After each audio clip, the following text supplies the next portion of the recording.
This is my walkthrough of the Spaceship Engine assignment.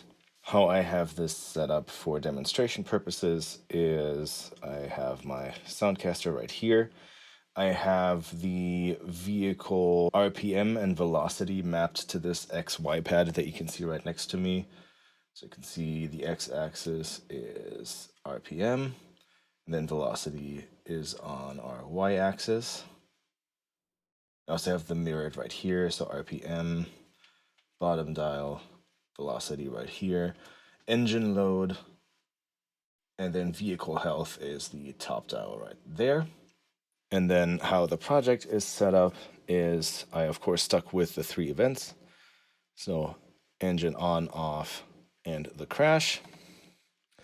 They are sequences of sounds each time set up with specific delays to play in the order that I designed them in originally within Reaper, and then separated out to be individual components that can be changed out in the imaginary game. Similarly for the engine off, we make sure that the engine loop stop, that if the startup sequence is triggered right before, that is stopped as well. Both this one with a short fade out, the startup sequence now has a fade out too. And then there's shutdown sequence, which is 3 separate audio objects. And crash is just the blend container of the spaceship impacts. I have my RTPCs control a bunch of things at the same time. And the easiest way to showcase that is by simply turning the spaceship on. Diagnostics complete. Engine status nominal. Navigation systems online. So that's the full startup sequence. I can rev the engine by just swiping on the x-axis right here. And you see I have the RTPC return gradually, so I increased attack and release time for that. So I can't just go from 1,000 to 100 RPM. If I increase the speed, you'll hear rumble coming in, that's sort of wide, kind of signifying that we're moving through space at a faster pace. And the engine sounds are becoming more resonant. I'm doing that by controlling some EQ parameters. And then if I increase both speed and RPM,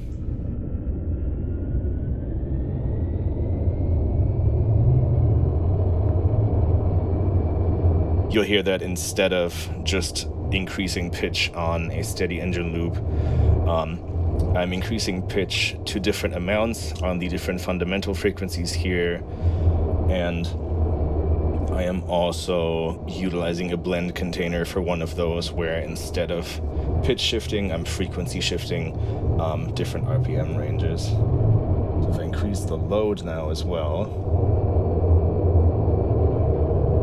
you'll hear it become a little more aggressive, a little more resonant even. Let's dial the speed back a bit.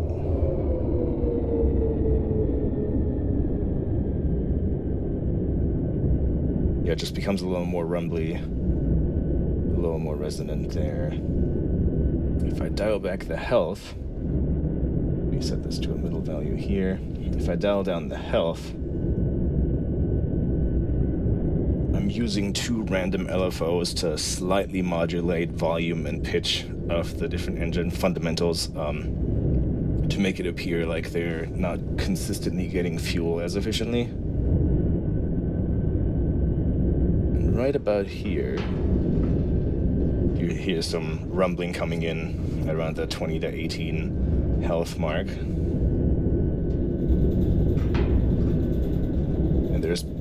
And there's more and more of that the further down you go to signify maybe panels coming loose from attacks and crashes and such. And then under 10, we also have a warning beep that's looping. That's something I did on ARP 2600, fit kind of well in here.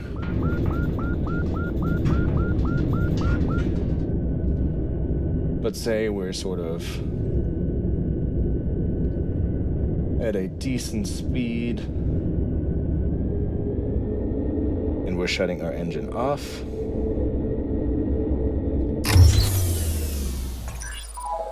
Standby mode. That, of course, cancels all the engine frequencies with a little bit of a fade out and then contains like a wind down sound effect within that engine off sequence. Now, if I normal those values again, start the engine back up, I can demonstrate the crashes as well. Diagnostics complete. Engine status nominal. Navigation systems online. And I'll be using the keyboard to trigger those because it's a little easier to show the parameters at the same time. So this is the low velocity crashing sound. And as I increase velocity, it first blends with the higher velocity impact sound and then fully has that sound take over for more dramatic sort of impacts.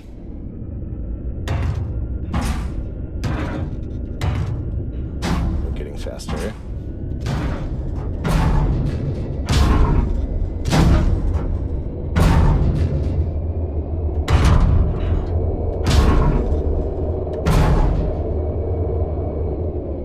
And as you could probably tell, those are side-chaining the engine loops as well, just so it doesn't get too overloaded there. And that is everything from the sound side of things. Let's turn the engine off again.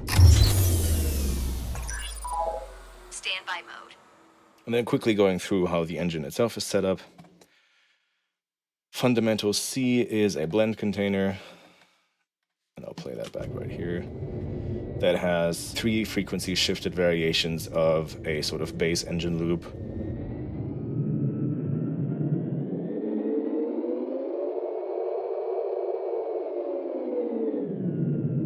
And I've also linked voice pitch to the RPM, RTPC ever so slightly, so like less than a semitone essentially, to sort of meet the frequency shifted versions of the sound with a little less dissonance. Fundamental A is sort of a basic sort of engine hum that does go up in pitch and volume, and also has a resonant EQ peak set up for when load increases.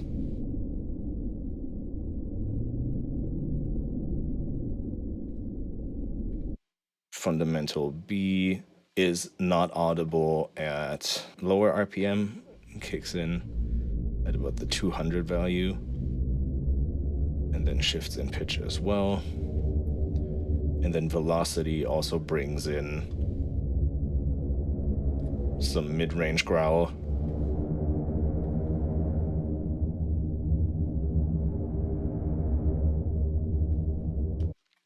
And then I have this speed rumble here that just kicks in from velocity 65 and up more noticeably. So it slowly fades in. And then up here, it's much more dramatic. And then I have these rattle loops that you've heard come in at lower health right here. So as health goes down, you'll see the rattling comes in and increases in volume to the lowest health value here. The impacts are a blend track, just a low velocity and a high velocity version of the crash sound effect.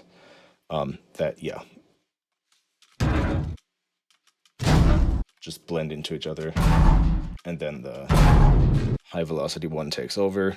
2 random containers with 5 samples each.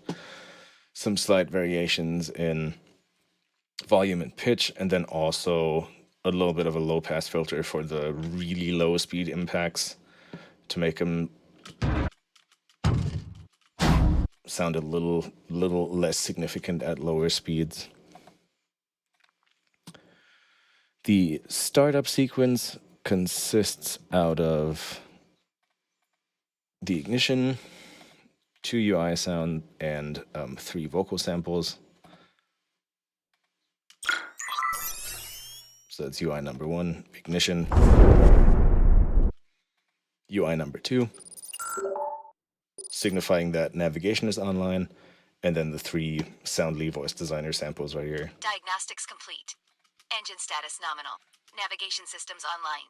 The idea being that, like, in a theoretical game, using using states or switch containers, these could be interchanged for things like navigation systems error, auxiliary power, that sort of thing. But I didn't necessarily want to invent any fictitious events or scenarios here, as stated in the brief. And then this is just the reference of the entire sequence that I left in here so I could pace it properly. Diagnostics complete. Engine status nominal. So this is the one I designed in Reaper, and then I recreated it with individual events so that there's some granularity for modifying things if the ship is damaged, or even for upgrades, that sort of thing. And that is pretty much it. Yeah, I hope this explains everything pretty well, and I'm looking forward to hearing your feedback.